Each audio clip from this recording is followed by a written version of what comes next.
Welcome, Tim. It's lovely to have Hello. you here. We're Thank you for just having me. we're getting ready for our conference, the NZAPH conference in October, and you're one of our keynote speakers.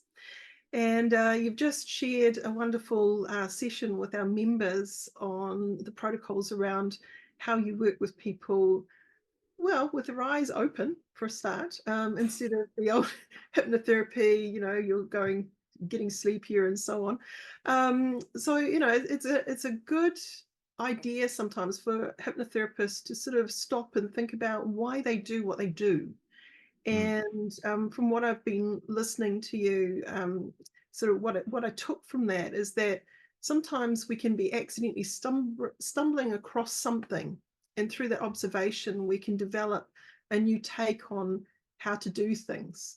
Mm. Um, so, would you like to share a little bit about yourself, so people out there can kind of understand where you're coming from and why you sort of have chosen to work in a way that's not using trance or hypnosis in that more formal setting, Yeah. and what people are looking forward to in the way of your session that you're going to do at the NZAPH conference?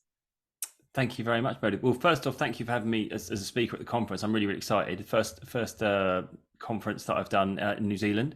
So the thing, I guess, the thing you need to know about me is my background that led me to where I am.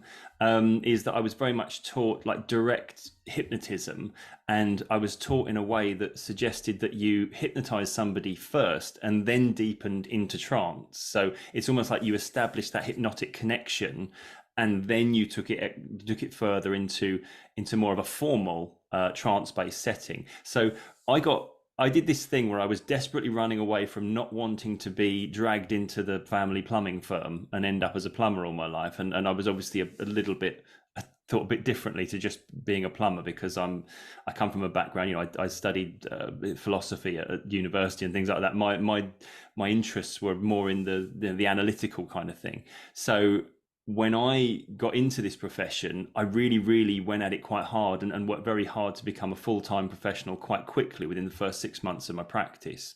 And what resulted is that I was noticing how tired I was getting working with clients one-to-one, doing a trance-based format. You add to that the fact that there was a bit of me thinking, well, is this necessary? Because I know that I've established what we might call a connection with the subconscious, as it were, fairly early on in the process. It feels like all the deepening and relaxation element of it and all the scripted blurb that surrounded it felt a little bit unnecessary, and everything feels twice as tiring when what you're doing feels like it's not necessary anyway. So I started to formulate a way of working that didn't involve doing the trance process, and I was never a fan of like conversational hypnosis and indirect stuff. So I still wanted to be direct communication with the subconscious using phenomena, but I just didn't, I'd fallen out of love with the trance process. So I guess what I want to bring to the conference is I want to show people how we can work in a more direct way, like directly with the subconscious. We can still be that kind of, we can show the client that life-changing, that amazing stuff that we can do as hypnotists that maybe other talk therapies can't do. We do have phenomena, we do have direct communication with the subconscious, we do have the stuff that people regard as magical. I don't want to abandon that ever, but we don't have to do the more protracted, drawn out elements of it, where we're just kind of saying the same things over and over again to relax the client into some sort of imagined necessary state to get the changes that we want. And anyone that might be thinking about coming along to my talk, I'm not going to be saying this is like better than the way they're working at the moment. I'm just going to say here's an option that you might want to explore, and some people will and some people won't. I know it's not for everyone, but it was certainly, thank God, it was certainly for me. Otherwise, I probably wouldn't be doing this job now if I had to do trance work all the time. Yeah, absolutely. You have also done some work with anxiety, and that's kind of how you got out there a little bit. And you've done Yeah. a TED talk, I hear. So Yeah. do you want to share a little bit about that experience? Yeah, that was when some people they'd say, isn't it, it's an ill wind that blows nobody some sort of good. And I think, when COVID struck, it was actually in some ways quite beneficial to me, because I was looking to put, the majority of my practice online, where I've been seeing people face to face. And obviously it enforced that change. But the other thing it did was, like, the 6 months beforehand, I gave a TED talk about anxiety. It's called How to Stop Feeling Anxious About Anxiety. And as we went into lockdown, obviously anxiety went through the roof for people, because nobody had experienced this sort of challenge before. There was a lot of unanswered questions going around. Excuse me. And as a result, my talk went a little bit viral. It's had nearly 3 million views now. And what it basically did, inadvertently, would put me at the forefront of people's minds when they were thinking of getting their anxiety assistance. So I see now nearly all the clients I see are anxiety clients, and 99% of them have seen the TED talk, and that's how they've found me. And it was an amazing experience doing the talk. To actually, the whole process took months and months of preparation, in terms of making sure that the script was okayed by the organizers, and then once the whole thing was complete, it had to be okayed by the main office at TED, so that they would put it on their channel and things like that. So there was a whole drawn out process, and but really, a really valuable experience in terms of how to present yourself public speaking wise, and how to present your message. Yeah, and it certainly got me out there in terms of putting me, positioning me as an expert in my field. Definitely, there's a lot of benefit from it. You're also a trainer. You train in a method called control, which you've come up with, and that's to Mm, do with working without trance. mm, So during the I guess the conference, you're going to unpack that a little bit more for yeah. those people who are attending. Is that right? That's right. Well, what I want to do, I want to. So I've trained now. I think it's 127 control practitioners we have globally, and yeah, I'd love to start training some of the people in New Zealand as well, because we don't have any New Zealand practitioners. But in the conference, what I want to do is give the attendees enough understanding and tools, so that if they don't want to do a full training with me, they're at least going to take something away that they can start to apply in their one-to-one practices. So the idea of the talk, it's going to be fairly hands-on. I want there to be some practice elements that go on with it, and I'm hoping that what will happen is that yeah, you'll a hypnotherapist that already knows everything they know about hypnotherapy will be able to take what they learn from that talk, and incorporate some of the elements of it into what they do. I'm not gonna suggest you'll all come away as control practitioners. You'll know exactly what you're doing in terms of every little bit of nuance around the system, but I'll be giving you the mechanics of it, the direct nature of it, so that you can take that away. And this system came about because I played around with things that I liked and rejected things I didn't like, took the things I thought were really effective, got rid of the things I thought were doing nothing. So I expect people will be able to do a similar sort of process for themselves, and take the bits of it that they like and maybe incorporate it into other things that they like doing. I think a lot of times people come in to be hypnotized and they expect to be sort of taken out and fixed and then woken up and all is good. And Yeah. they kind of surrender their control to a degree. And I think the Yeah. way that you've been explaining how you work with a client is really putting them back in control of their Yeah. process and helping their subconscious, really Mm. resolve whatever belief it is that's been holding them back. Um, Yeah. Yeah. yeah, so you The, talked the about whole yeah, go on. you talked about the analogy of the ship, and I won't get into that now. You can save that for for the conference. Yeah. But you have a wonderful way of just unpacking something, so it's very simple to understand, and that will be really valuable, I'm sure, for many of our practitioners that are working with clients, because many times people have misunderstanding about what hypnosis is and what it isn't, and I guess again that's sort of why you've gone in the direction you have to stop that disappointment potentially from Yeah. people thinking, oh, I didn't get hypnotized, or what was that? Um, Yeah. Yeah. mm, I think it's, for me, keeping it simple is like the mantra. That was one of the first things I was taught in terms of direct hypnosis. And when you think about it, that fits in perfectly with what we're seeing with clients, because a lot of the time their issue is that they've got wrapped up in their own complexities. It's the minutiae that's messing them up. So if we can keep things simple and direct, then I think that's why we get good results. And you know, and I think hypnotherapy does have a slight problem, in as much as we all talk about empowering the client, you know, the client leaving the sessions feeling empowered to now get on with their life and face any challenges they might come across. But of course, we're slightly incongruent with that, because at some point in the session we say, right, you know, lay on the couch, close your eyes, drift off. When you wake up, everything will be fixed. And we do that thing, like you say, we get them to surrender their control and just say, right, fix me now.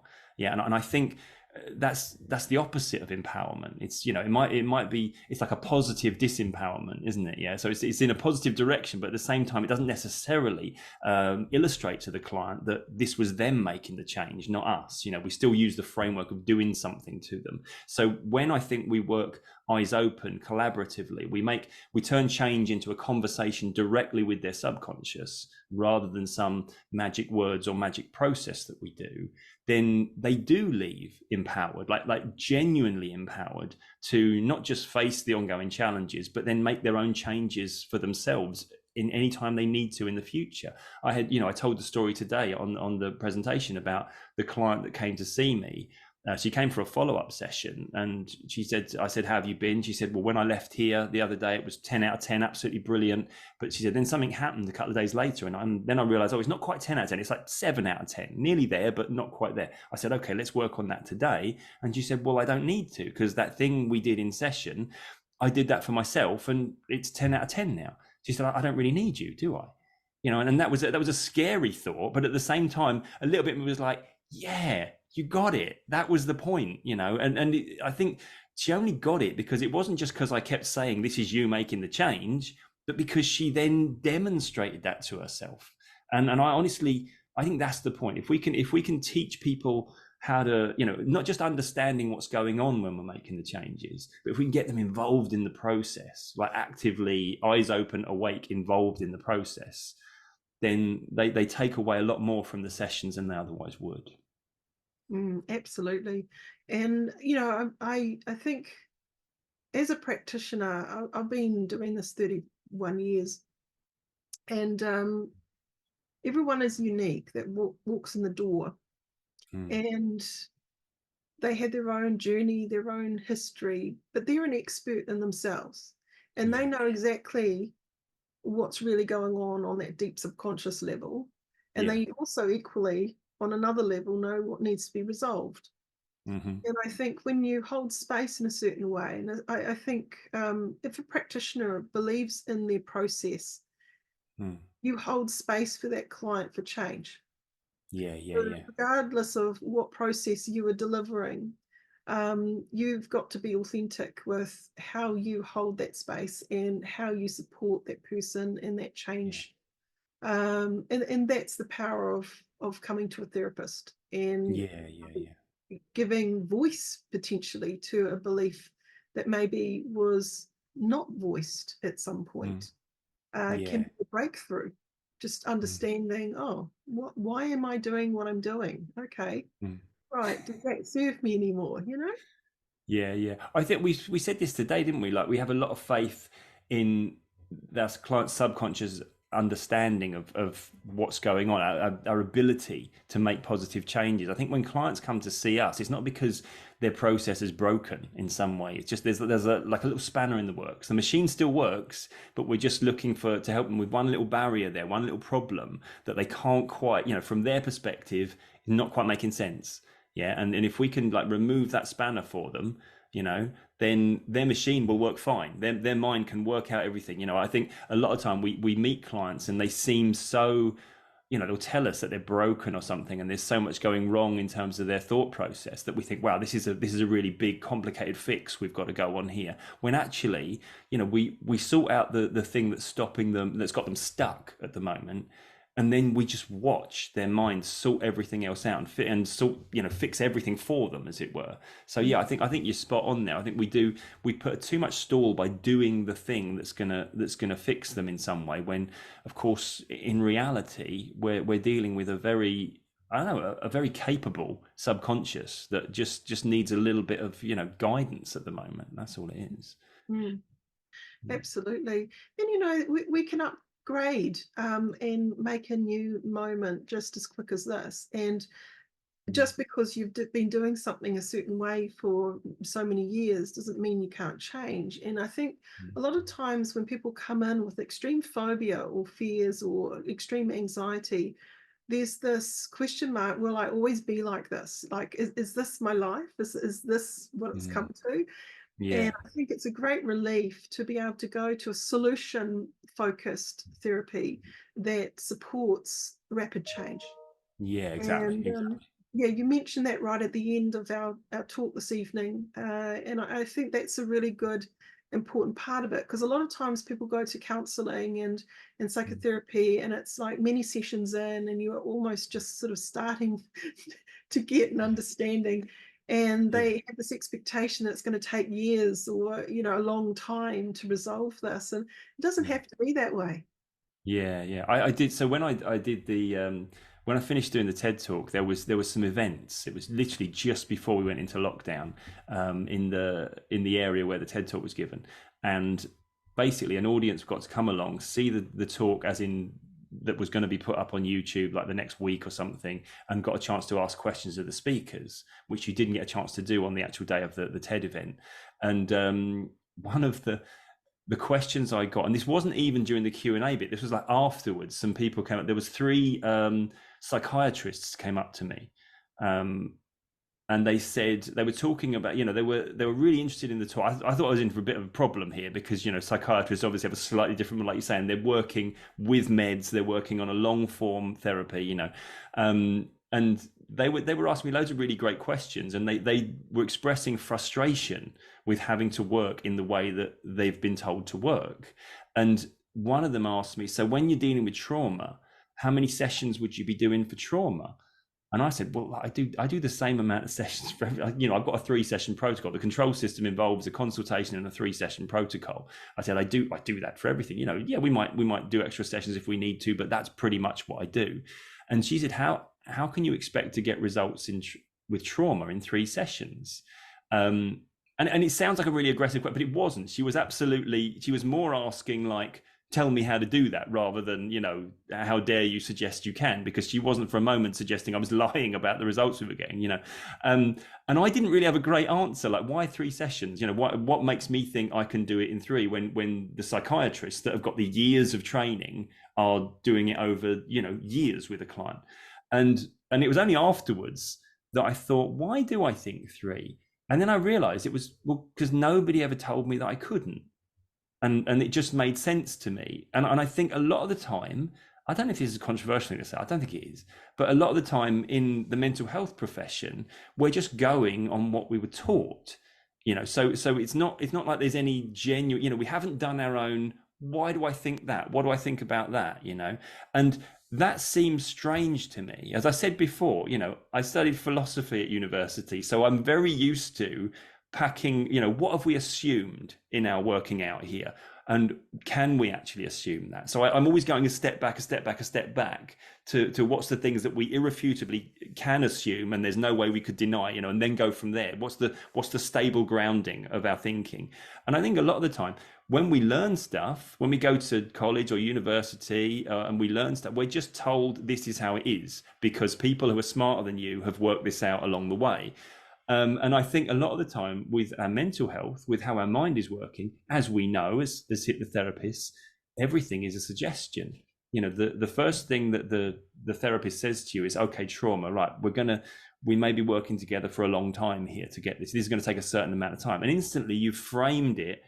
Parkinson's law says that the task will extend itself to fill the time you allow that task to fill. So inevitably we create that model around the client. When the client comes to see us and we say, right, we're really looking to get it done in 1 session, but we'll do a couple of sessions, we've got these follow-up sessions to tidy up loose ends.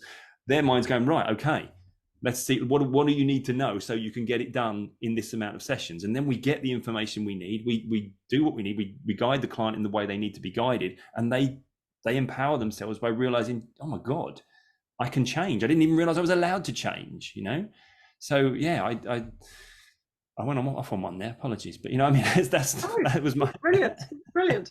I think this is what is exciting with, I guess, solution-focused therapies, is Mm, that we're able to get to the point and really allow a client to join the dots on the level that counts, that mm, promotes positive change. yeah. And if you have someone who believes that, one, they're ready, Mm, and two, that they can, mm. then that's the magic you need, right? Yeah, yeah, exactly, exactly. That belief that we can make changes, you know, and I think this is why, you know, this is the value I think of when we have research into what we do, and now we know a lot more about the brain. And I always think it's funny that, you know, your neuroscientists are coming back with thoughts on the brain and how it updates and rewires itself and things like that. Things that you know, assumptions hypnotherapy has been working on for many years, you know, for as long as we can remember. But and it is good at times to be able to say, oh, you know, neuroplasticity and stuff like that, rather than just, well, turns out we don't know how it works, but it does, you know, that kind of thing. It's nice that we do have things we can refer to now. But the, you know, the human being's ability to change, you know, that's illustrated by the fact that the person in front of us wasn't always like this, didn't always carry these anxieties or these fears. You know, at some point we learned them. So our job is to learn something better now, Mm. you know? Our mind is naturally agile, and Yeah. it naturally upgrades without our conscious mind even noticing it happened. And Mm, I'll say to a client, you know, are you the same person as you were a year ago or 2 years ago? mm, They go, no, I guess I'm not. I'm like, see, mm, even when you weren't noticing, things shifted and changed. And the way yeah. that you do something now versus something that you might have not been able to do a year ago, but you sort of learnt, it's amazing Mm, how quickly we can become unconsciously competent at that new way of being. yeah. Yeah. So, you know, people just sometimes helping a client to realize how agile they are, Mm, that's big, it's huge. yeah. And then, you know, you've got their attention, they're ready to Mm, play. Mm. mm. I think Well, this is yeah, sorry, go on. no, no, I was just going to ask you, is there anything else you would like to share about the conference and what you're going to bring, or you know, any um sort of main I ideas that you want to leave I everyone with? d- the thing that I want, okay, if we were to break down what I'm going to cover in the presentation, we're going to talk about the basic principles behind working in this way without trance, using direct communication with the subconscious. I'm going to go through some methods of doing that, communicating directly with the subconscious, and also the principles of how we then leverage, you know, basic subconscious communication into actual changes for the client. Yeah, and I want to have like, I think when we spoke, we said we were going to be able to have like a practical element to it, where we have a little breakout and we do some bit of play as well. So if we got time for that, I'd like to do that as well. But again, we'll see how we go. But I'd like people to take away. I don't know. You know, you've got to do that learn by doing thing, haven't you? So I'd like people to take away something from the presentation that is like, okay, I've got a little tool that I want to try out now. I want to have a go at something. Yeah, because I think that'd be good. Nice. Well, I'm looking forward to it. So October, here we You come. too. Yeah, defo. And if anyone wants to buy tickets, you can visit the NZAPH website. The link will be below. And you know, people who are even not hypnotherapists, you know, it's an opportunity to come on board and sort of get a taster of what we do in this profession and how we work with people and how eclectic that can be. You know, different practitioners do work in different ways, and I think it's a nice thing to have a smorgasbord of ideas to go away with. So if people are just thinking, I wonder what it would be like to be a hypnotherapist, you know, that's okay. You can come along and do that. And Yeah. those that are seasoned hypnotherapists, look, every single conference I go to, I go away taking knowledge away. And it doesn't Mhm. matter how many years you're in practice. I think we're always constantly learning and tweaking stuff. Absolutely, absolutely. Yeah, So thank you again, Tim, for your generosity of time, and no I look problem. forward to catching up later on this year. Thank you. Looking forward to October. Cool. Awesome.